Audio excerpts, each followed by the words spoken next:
risk perception. Yeah, thank you. Thank you, Wei, for the kind introduction. So this is my first time giving a talk like this because most of my talks are usually very scientific. So, but nevertheless, let's have a try. So, as Wei said, my aim here is to give you what a scientist thinks about in terms of risk. Let me see if this is better. Yeah. For our foods. So again, a disclaimer because I'm only a person. I'm not able to represent the entire scientific community. So these are the risks that pops up to me the most. So the first question that I wanted to answer was, or ask was, do scientists and the public perceive risk in our food differently? And then from there, we can then apply it to the alternative protein space. So the first study I'm going to show you is one that was conducted in Switzerland. So what they did in this trial, they got subjects divide into two groups, and then they show them different products with different ingredient listing, and then ask them to judge which one do they think is more natural. So they were asked to score between 0 to 100, and then of course the higher the score is, the more natural it is. So here, example, hypothetical example, tortilla chips. And then the key difference between these two is one, it writes curcumin. The other one, it writes curcumin E100. So in Europe, in Switzerland, so if you have an additive, they would require you to show this E number.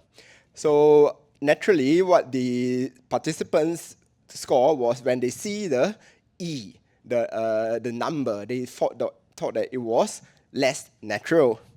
Okay, and then but the key point to note is that we are talking about natural, how natural a food is.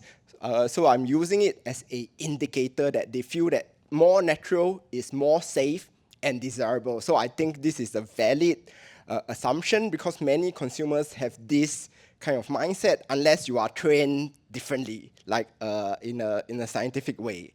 Then you may not feel this way. But this is normal, but what is really popping up to me is this. So when they were asked to rate 3 different additives, and this is, you can see that there is a decreasing level of naturalness. Curcumin, everyone knows, very natural. Curcumin is from turmeric, so it's very natural.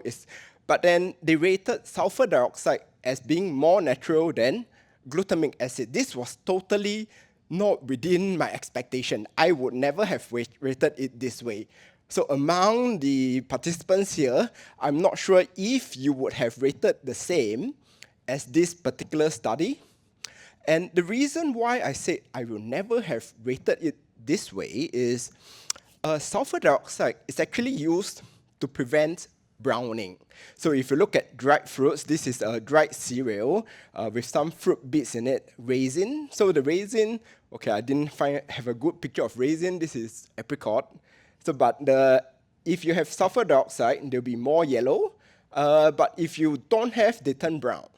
So but the key point is that if there are certain people who have sulfur dioxide sensitivity, and at the same time, sometimes they don't appear as sulfur dioxide.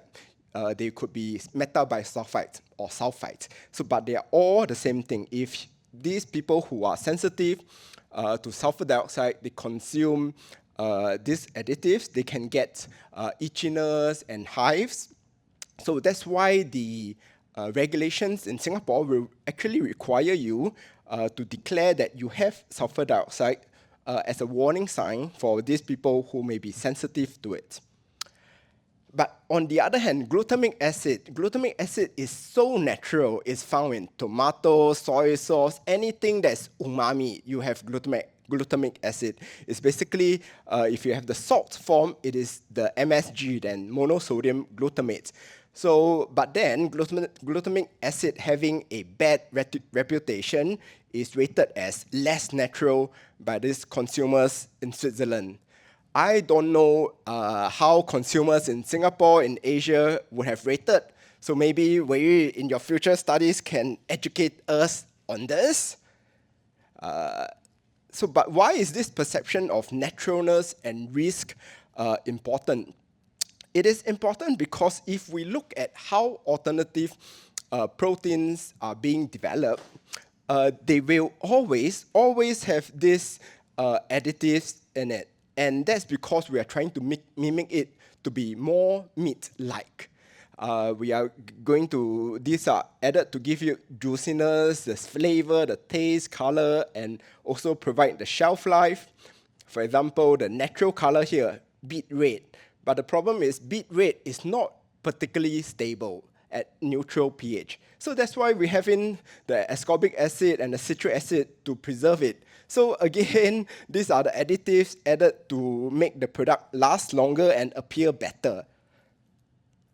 And if we look at consumers, again, this is from elsewhere, from Canada, if the consumer's perception of the advantages and risk of alternative proteins, so if you look at their perception of the advantages in terms of the climate and also environmental advantages, and their perceived risk, they do perceive that if we look at the actual absolute value, it seems like they perceive risk higher than the advantages.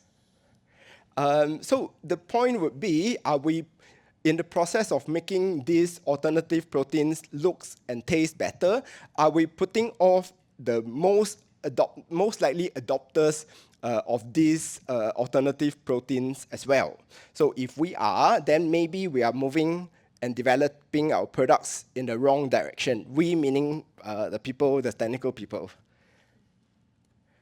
So that's one of the risks I see. The other risk that I see is this NOVA classification. I'm not sure, have you all heard of NOVA classification? Okay, so NOVA classification is actually where a group of Brazilian scientists, they come up with this way to classify all foods. It's either the group 1, unprocessed food, or group 2, processed culinary foods, culinary ingredients, or they have a processed food, and the last group is the group 4, the ultra-processed food. So if I say ultra-processed food, I'm sure everyone would have heard of it, and then think that it is something terrible. The problem is, all these alternative proteins that we have talked about, they are most likely going to be classified as a ultra-processed food. And then how will consumers react to this classification?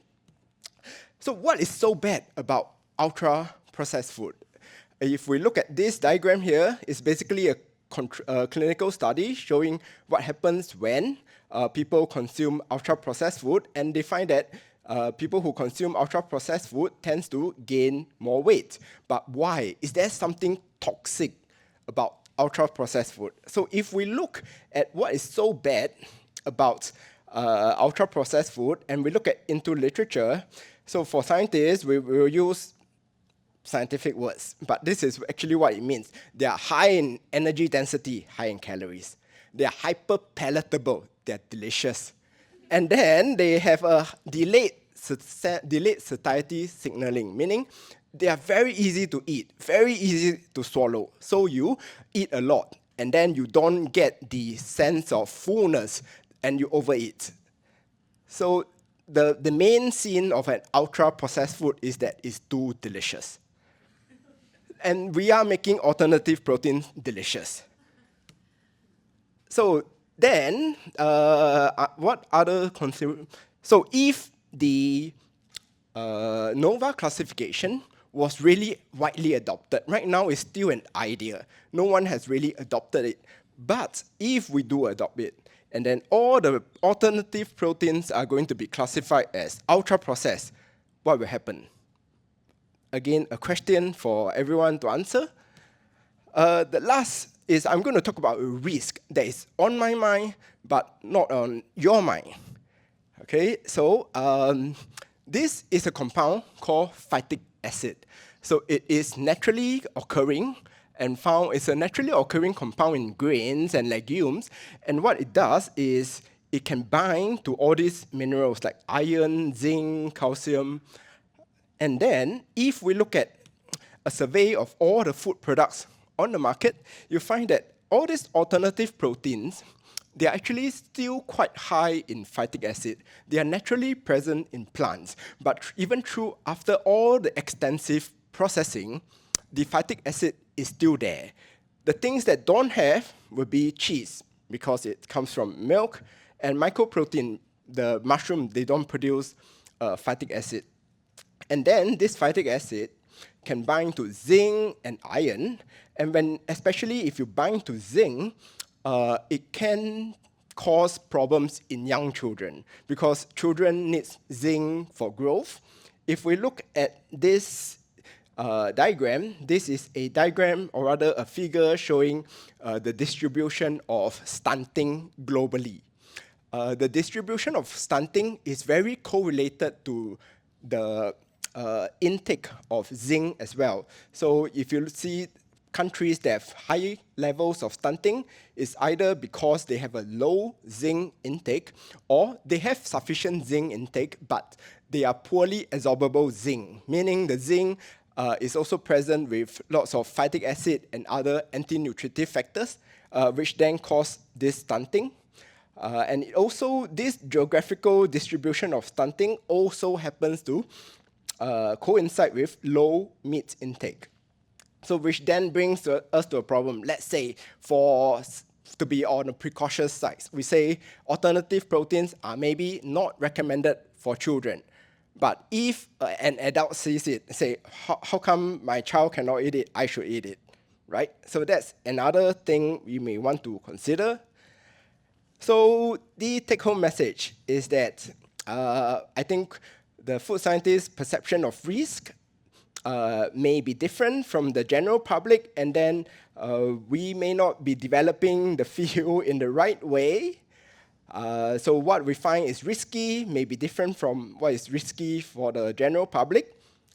And how can we communicate this risk better to the general public? Yeah, that's all. Thank you.